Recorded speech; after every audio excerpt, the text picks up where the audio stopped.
Them's this week's papers, shall we?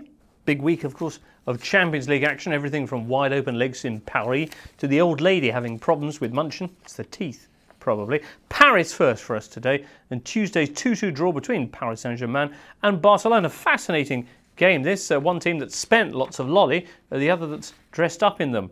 And the result, as sport were implying here, good draw, but how expensive it was a rather Pyrrhic 2-2 for the Catalans. For while they take home 2 away goals, they also lose Mascherano and Leo Messi to injury. El Mundo Deportivo carissimo, they say. And while Leo Messi should be back for the second leg, looks like Mascherano will be out for the rest of the season. Despite that, Catalans reckon they've still got 1 foot in the semis. Well, over in France, meanwhile, the French press beside themselves with Paris Saint-Germain's first quarter-final in over 15 years. More than a match, croaked Wednesday's L'Equipe. Amid all the madness, a crazy hope, says the paper. We can knock them out.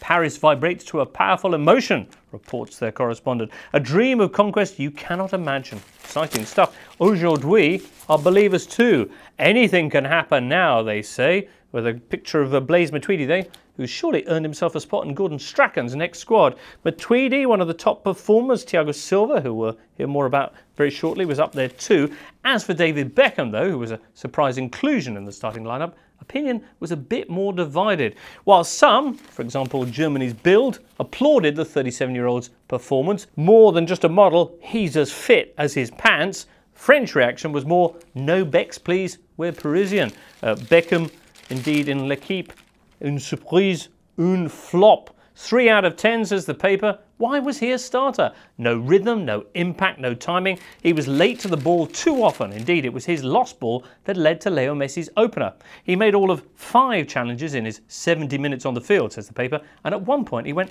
12 minutes without even touching the ball. Yes, but he looked fantastic. Not a good week anyway for English players in France, all in all. What with Joey Barton calling Thiago Silva a fat ladyboy on Twitter. Is he a man trying to be a woman or the other way round, asked Barton. L'Equipe's front page memorably the next day after Joey had been forced to apologise, saying, is this British humour? Well, no, I'm pretty sure it's another quote from Nietzsche, actually.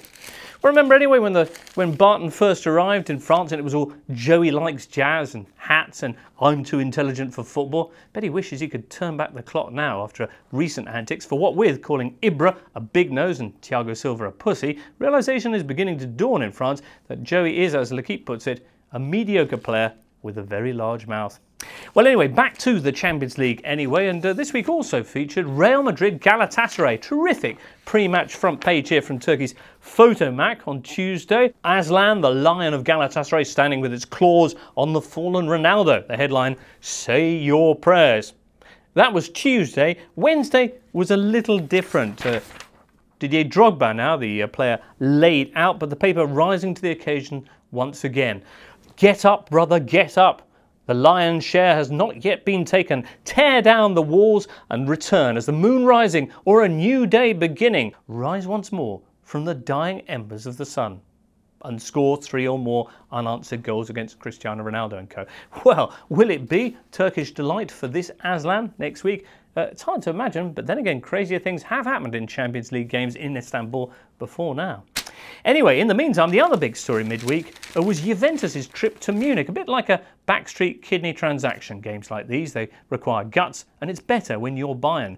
The 2-0 scoreline this time for the Bavarians seen anywhere as a huge victory, not just for them, but for all of Germany, as they humble the man that Bill described as public enemy number 1, Andrea Pirlo. We end the Italy taboo, says Bild, with Bayern's Matthias Sammer saying, we did a proper job on the Italians, unlike Jurgi Löw's 11 back at the Euros. And he's right, says Die Welt. Mandzukic and Muller closed down Andrea Pirlo. Unlike Germany last summer, we barely saw the Italian maestro. Frankfurter Allgemein, Bayern's players warned us that Juve would not be like Hamburg, who Bayern beat 9-2 last weekend, and they were right. This lot didn't even last 30 seconds before conceding. And Tagesspiel called it Bayern's best performance of the season, which is saying something. Amongst all this, Süddeutsche raising a little note of caution. Bayern's shirts are so tight, says the paper, you can see their six-packs. But now they are full to bursting after all the success of these weeks. With the second leg to come, though, it's still as tight as those Bayern jerseys.